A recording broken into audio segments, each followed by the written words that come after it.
Hello, welcome to Classes Verma. Learn for knowledge. आज का हमारा टॉपिक है बच्चों गोली ए दर्पण स्पेरिकल मिरर।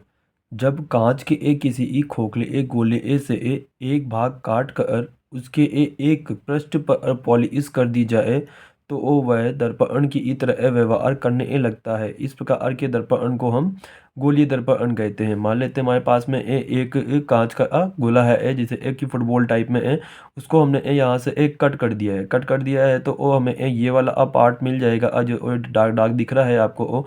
इसके किसी भी एक पृष्ठ पर हमने पॉलिश कर दी या तो वो अंदर की तरफ या फिर बाहर की तरफ। तो जैसे कि यहाँ पे ये दिख रहा है ये इसका अवतल पृष्ठ कहलाता है, ये इस बाहर वाला इसका उभरा हुआ जो होता है उसे उत्तल पृष्ठ कहते हैं। अब इसमें हमने पॉलिश कर दी है बाहर की तरफ पॉलिश कर दी है तो ये अवतल दर्पण बन गया है, और अंदर की तरफ पॉलिश कर दी है तो ये उत्तल दर्पण बन गया है। तो यहाँ पे दोनों की डेफिनेशन लिखी गई है। अवतल दर्पण कौन के मिरर जिसे हम कहते हैं जब काटे गए गोली भाग के उत्तल पृष्ठ या उभरे भाग पर पॉलिश की जाती है। ये हमने एक आता है इसका उभरा हुआ भाग उत्तल पृष्ठ होता है, तो इस पृष्ठ पर हम पॉलिश कर देंगे तो ये अवतल दर्पण बन जाएगा, अवतल दर्पण कहलाता है। दूसरा हमारे पास में है उत्तल दर्पण जिसे हम कॉन्वेक्स मिरर कहते हैं।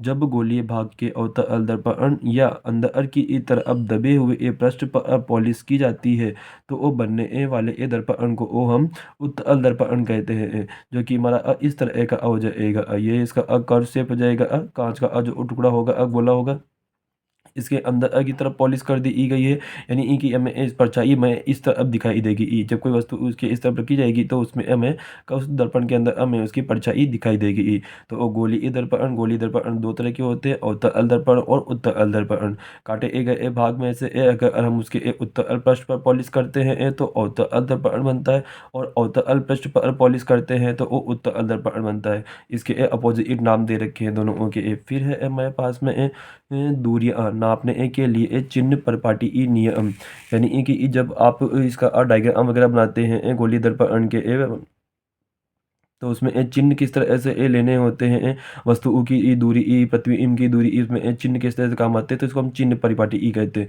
जो कि हमारे एक कार्तीय निर्देशांक तल काम में लेते हैं, एक्स वाई तल दे रखा है।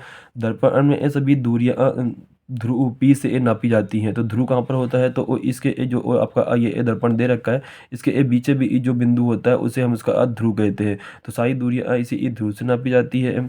एक्स अक्ष को ओ प्रकाश से एक निकाय का मुख्य अक्ष माना जाता है। इस एक्स अक्ष को ही इसका निकाय का मुख्य अक्ष मानते हैं, जो कि इसके ध्रुव से बिल्कुल बीचों बीच से हम गुजारते हैं। आपतित किरण की दिशा में मापी गई ये सभी दूरियां धनात्मक ली जाती हैं। आपतित किरण में किरण जिधर से आती है उधर से नापी गई इस दूरियां आपको धनात्मक लेनी होती हैं।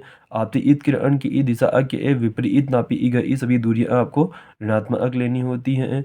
वाई अक्ष में ऊपर की ओर मान लेते हैं कि वस्तु रखी हुई है तो वो ये वाई अक्ष के प्लस में जा रही है तो यहाँ पे प्लस लेना होता है। और ये इस वस्तु का मान लेते हैं प्रतिबिंब बन रहा है तो ये आपके नीचे की तरफ बन रहा है, तो नीचे की तरफ बन रहा है तो वहाँ पे उसमें ऋणात्मक मान ले लिया जाएगा। तो ये चिन्ह प्रॉपर्टी ई हमें जब हम इसके न्यूमेरिकल क्वेश्चन सॉल्व करते हैं तो वो हमें वस्तु की दूरी ई, बिंब की दूरी ई, प्रतिबिंब की दूरी ई, उसकी ई ऊंचाई, उसके प्रतिबिंब की ऊंचाई, इसमें में हमें चिन्ह की बहुत ज़्यादा जरूरत पड़ती है। तो वहाँ पे चिन्ह परिपाटी को काम में लिया जाता है।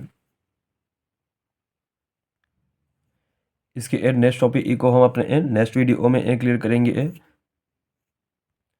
इसी प्रकार हमारे साथ जुड़े रहिए जिससे आपको आगे एक टॉपिक भी पूरी तरह से क्लियर हो सके।